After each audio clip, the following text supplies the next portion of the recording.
Kobaran api dan asap tebal terlihat dari lantai 6 apartemen Sentra Timur Cakung. Ledakan yang kencang menghancurkan tembok dan kaca unit apartemen. Terlihat penghuni menyelamatkan diri menggunakan tangga darurat.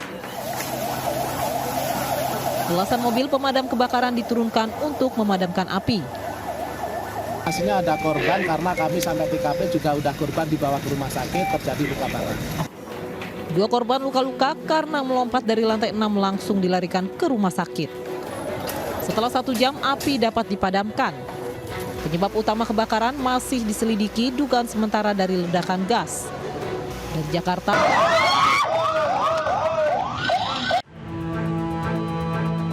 Kecelakaan ambulan menabrak pengendara motor ini terjadi di Jalan Raya Batu Jajar, Kampung Pasir Paku, Batu Jajar Timur, Kabupaten Bandung Barat, Selasa sore. Kecelakaan terjadi saat ambulan dari Desa Wulung Sari, Lembang membawa pasien dari arah Cililin menuju ke Kota Bandung. Saat melaju, ambulan melewati marka jalan masuk ke jalur berlawanan hingga bertabrakan dengan pengendara motor. Kendaraan ambulan tersebut dari arah Cililin menuju arah Bandung sedang membawa pasien rawat inap untuk rujukan ke Rumah Sakit Asih Kuda. Lalu pada saat di tempat kejadian perkara mengambil terlalu ke kanan dan akhirnya bertabrakan dengan sepeda motor Satria itu tersebut. Tak ada korban jiwa dalam kecelakaan ini, pengendara motor hanya mengalami luka dan telah dibawa ke fasilitas kesehatan terdekat. Dari Kabupaten Bandung Barat, Jawa Barat, Yono. Pemirsa, viral di media sosial, karyawati SPBU di Cianjur menjadi korban pelecehan seksual oleh konsumen. Pelaku berhasil ditangkap di kediamannya kurang dari 24 jam.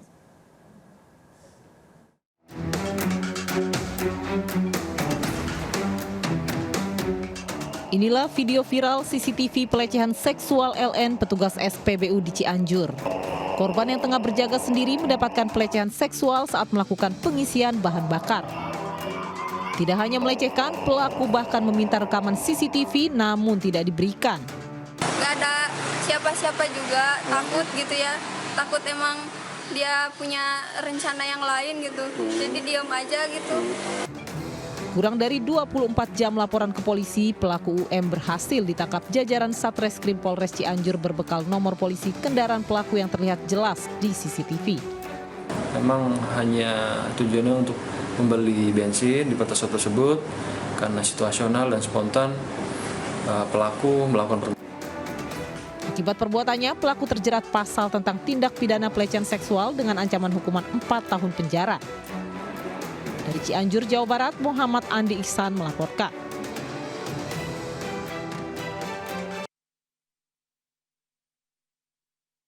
Naik oplet, Pramono Anung bersama Rano Karno Bangdul berangkat ke KPUD DKI Jakarta untuk mendaftar maju pilkada. Paslon Pramono dan Rano Bangdul diiringi kelompok tanjidor, ondel-ondel dan ratusan pendukungnya. Reporter Galuh Pandu sudah ada di KPU Jakarta. Galuh, bagaimana kondisi pendaftaran sejauh ini di sana? Ya, Reza dan pemirsa, di KPUD Jakarta baru saja tiba pasangan calon gubernur dan wakil gubernur Pramono Anung dan Rano Karno. Sekitar pukul 11 tiba di sini, disambut dengan meriah dan diiringi dengan meriah oleh penampilan tanjidor dan juga dengan penampilan marching band. Mereka datang menggunakan oplet yang kemudian tiba di wilayah KPUD, kemudian masyarakat yang ada di dalam KPU juga menyambut, serta ada sejumlah seremonial di dalamnya. Sekarang sedang berlangsung untuk sambutan-sambutan yang pertamanya disampaikan oleh Ketua DPP PDIP yang kemudian dilanjutkan dengan sambutan oleh Pramono Anung.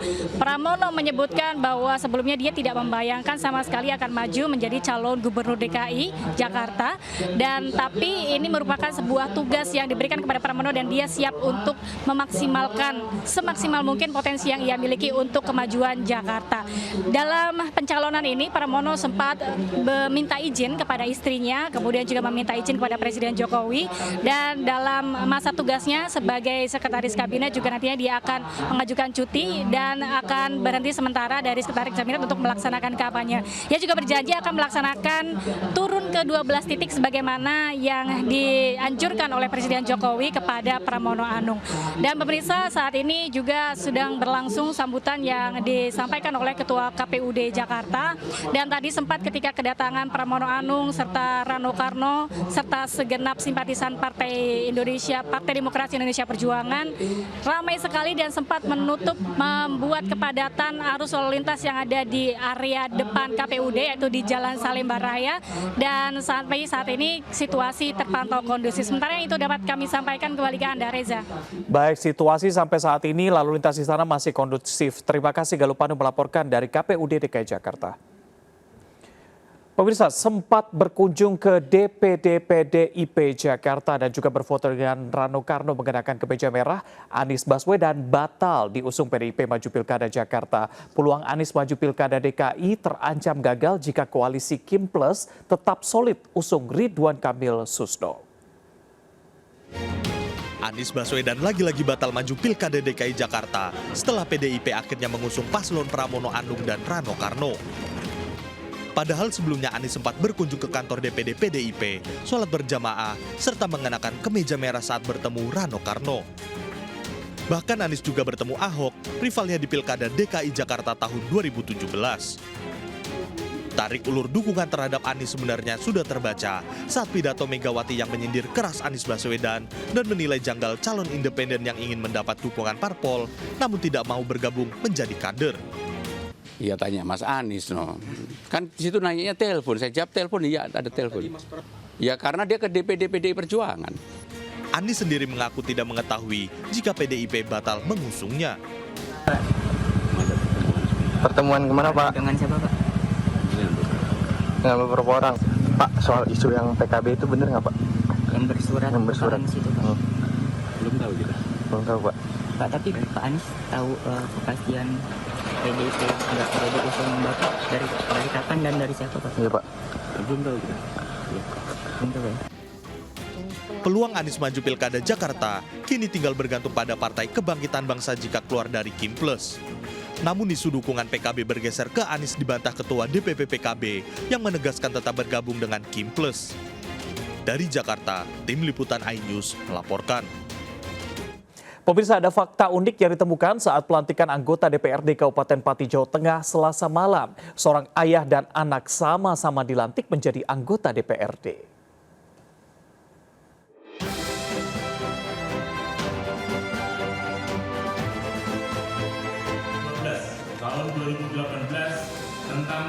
Ditemukan fakta unik saat pelantikan anggota DPRD Kabupaten Pati, Jawa Tengah periode 2024-2029. Seorang ayah dan anaknya sama-sama dilantik menjadi anggota DPRD Pati Selasa malam. Keduanya diketahui berasal dari satu partai yang sama, yaitu P3. Suwito, sang ayah, telah 5 kali menjabat sebagai anggota dewan, sementara anaknya Dilan Aulia baru kali ini terpilih. Sang anak mengaku mengikuti jejak sang ayah karena mendapat perintah langsung dari habaib dan kiai. Kebetulan para habaib itu, para kiai kadang itu ada acara Pati Selatan, mampir ke rumah. Tahu anak saya diperintahkanlah, diberikan untuk maju menjadi calon DPRD, padahal dia seorang pengusaha. Perasaannya ya sangat senang sekali. Ya, saya sendiri pribadi harus banyak belajar dari bapak saya yang selalu saya tidak belajar. Kini keduanya mengemban amanah menjadi wakil rakyat untuk periode 5 tahun ke depan. Keluarga pun berharap keduanya bisa menjadi aspirasi masyarakat Kabupaten Pati. Dari Pati, Jawa Tengah, Lazarus Sandi, iNews melaporkan. Dipicu dendam, seorang pria di Payakumbuh, Sumatera Barat dalangi aksi perampokan kakak iparnya sendiri. Pelaku sakit hati, korban tak pernah mau membayar tagihan air dan listrik rumah. Perampokan direncanakan bersama rekannya.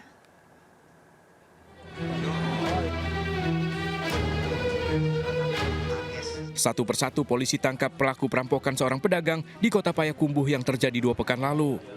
Hasil pemeriksaan, salah satu pelaku AS merupakan otak perampokan yang juga adik ipar korban. Pelaku mengaku dendam dan sakit hati korban tak pernah mau membayar tagihan listrik dan juga tagihan air rumah. Korban juga kerap bertindak kasar pada keluarganya. Kejadian berawal saat korban dalam perjalanan menuju tempatnya berdagang. Di lokasi motor korban diadang, korban langsung ditarik masuk ke dalam mobil dan dirampok. Seluruh perhiasan dan uang tunai 120 juta rupiah digasak termasuk motor korban. Apa Pak sebenarnya? Jadi motifnya ada dendam dan sakit hati kepada kakak iparnya. Jadi pelakunya ini ada adik ipar sendiri yang dendam kepada kakak iparnya, kemudian dia melakukanlah curas ini. Para pelaku telah diamankan bersama barang bukti, mobil, motor hingga handphone, sementara perhiasan korban yang dirampas telah dijual, hasilnya dibagi-bagikan. Polisi masih memburu satu pelaku lain yang buron. Dari Payakumbuh, Sumatera Barat, Agung Sulistyo, iNews melaporkan. Kantor Imigrasi Kelas 1 TPI Denpasar menangkap 3 warga negara asing yang terlibat praktik prostitusi. Mereka menawarkan jasa prostitusi dengan tarif ratusan dolar Amerika. 2 warga Uganda, RKN dan FN, ditangkap petugas imigrasi kelas 1 Denpasar di hotel di Denpasar, Bali. Dalam waktu berdekatan, petugas imigrasi juga menangkap IT, wanita Rusia di hotel di kawasan Renon. Sebelumnya, tim intelijen imigrasi Denpasar menelusuri akun media sosial memuat dugaan praktik prostitusi yang dilakukan ketiga WNA. Mereka menawarkan jasa prostitusi dengan imbalan hingga 400 dolar Amerika yang dikendalikan oleh jaringan internasional. Ketiga WNA tersebut terancam dideportasi.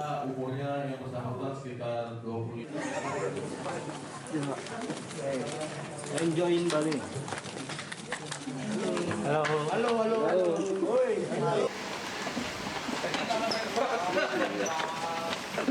Haus itu.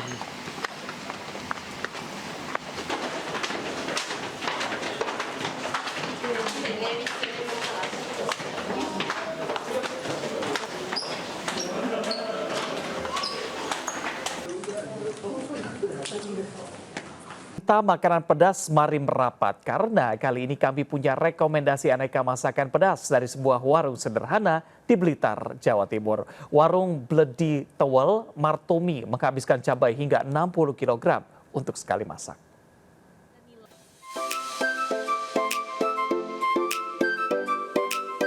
Aneka menu berlimpah cabai tersaji di Warung Martumi, warung sederhana di Desa Ngoran, Nglego, Blitar, Jawa Timur.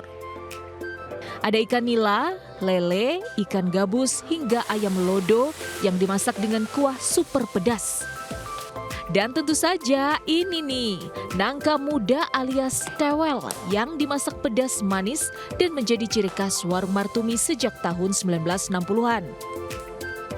Seluruh menu dimasak dengan cara tradisional dengan tungku dan kayu yang menambah cita rasa otentik Warung Martumi selama 60 tahun. Tak heran Warung Martumi ini selalu ramai dikunjungi. Tak hanya warga lokal Blitar, tapi juga dari Surabaya, Malang, bahkan Jakarta. Warung Martumi ini masakannya enak.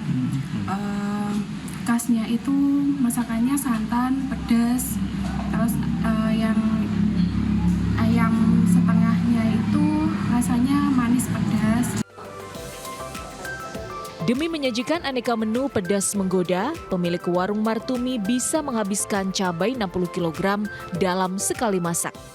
Ya 60 ya bisa mencapai 80 kilo juga bisa.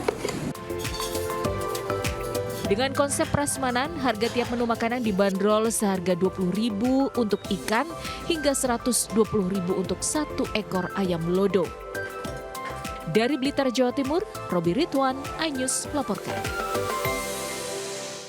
Pemirsa, domba yang identik dengan hewan berbulu gimbal, dekil, dan berbau ternyata bisa tampil cantik dan menggemaskan. Bahkan di Festival Budaya Dieng 2024 di Banjarnegara, Jawa Tengah, ada ratusan domba yang ikut lomba kecantikan.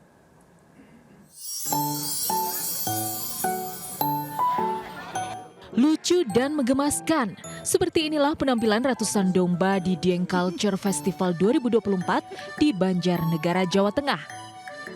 Domba Batur tampil cantik dan wangi, jauh dari kesan domba kebanyakan yang biasanya gimbal, dekil, dan berbau. Lebih lucunya lagi, beberapa domba dipakaikan pakaian dan bandok khusus membuatnya makin menggemaskan. Beberapa wisatawan bahkan tidak enggan berfoto sambil memeluk domba lucu. Menurut peternak, domba Batur memiliki bulu dan daging lebih tebal. Bahkan bobotnya bisa mencapai 120 kg dengan harga mencapai Rp50 juta. Dan ini ternyata mahal-mahal juga ya. Tapi seru banget sih, tadi udah coba foto. Terus yang ini juga yang paling besar, itu katanya hampir sekitar 50 jutaan. Keren banget sih. Karena selama ini domba batur sudah berkembang lama, 40 tahunan, tapi belum dikenalkan ke masyarakat luas.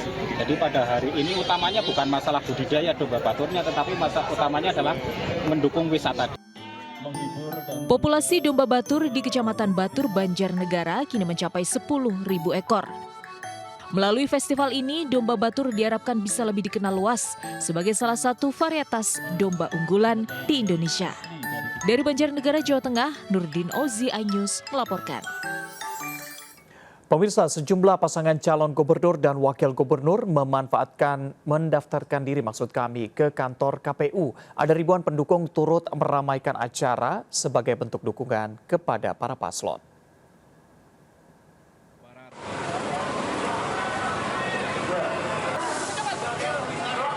Ribuan relawan mengantarkan Deddy Mulyadi dan Erwan Setiawan mendaftarkan diri sebagai calon gubernur dan wakil gubernur Jawa Barat.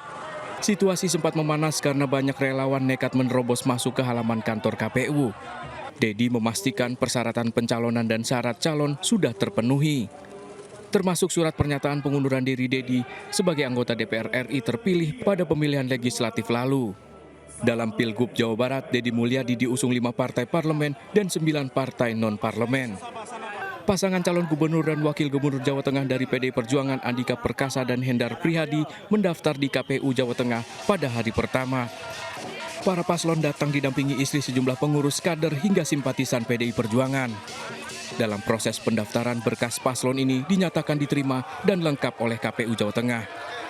Kini PDIP menyiapkan strategi kemenangan dalam kontestasi Pilkada Jawa Tengah 2024. Pasangan calon gubernur dan wakil gubernur Jawa Timur Khofifah Indar Parawansa dan Elmir Dardak berangkat ke kantor KPU Jawa Timur mengendarai 2 Vespa.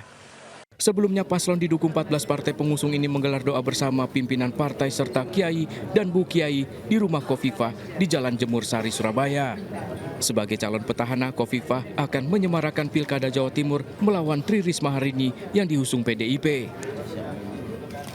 Berikutnya pemirsa, Kementerian Pariwisata dan Ekonomi Kreatif meminta agar masyarakat yang tengah berwisata tidak perlu panik dengan isu merebaknya wabah virus Mpox yang tengah mewabah di sejumlah negara. Masyarakat tetap harus waspada dengan menaati protokol kesehatan sebagai upaya mengantisipasi penyebaran virus Mpox di tanah air. Monkeypox virus atau virus cacar monyet saat ini telah masuk ke sejumlah daerah di Indonesia. Terdapat 88 kasus wabah virus yang dilaporkan dari sejumlah wilayah di Indonesia. Masyarakat diminta untuk lebih waspada karena virus ini kini telah berkembang dan dapat menular langsung ke manusia. Menanggapi hal ini, Menparekraf Sandiaga Salahuddin Uno meminta agar masyarakat yang tengah berwisata di sejumlah daerah tidak perlu panik dengan keberadaan virus ini dengan tetap waspada dan mematuhi protokol kesehatan yang berlaku. Kita harapkan ini terpantau dengan baik atas kerjasama Kementerian Kesehatan, Kementerian Perhubungan, dan kami terus akan membantu untuk mensosialisasi. Tapi per hari ini kita tidak ada larangan, kita hanya meningkatkan kewaspadaan. Demikian. Tadi pagi saya mendapatkan informasi dari Dirjen Perhubungan Udara bahwa berdasarkan antisipasi yang dilakukan oleh Kementerian Kesehatan akan dilakukan kembali prosedur di bandara, terutama yang direct flight. Kemudian juga aplikasi e-hack itu akan diberlakukan kembali sebagai bentuk antisipasi terhadap wabah Mpox. Jadi, Badan Kesehatan Dunia atau WHO telah menetapkan virus cacar monyet sebagai keadaan kedaruratan kesehatan masyarakat yang meresahkan dunia pada 14 Agustus 2024 lalu. Dari Jakarta, Fakih Satrio, iNews melaporkan.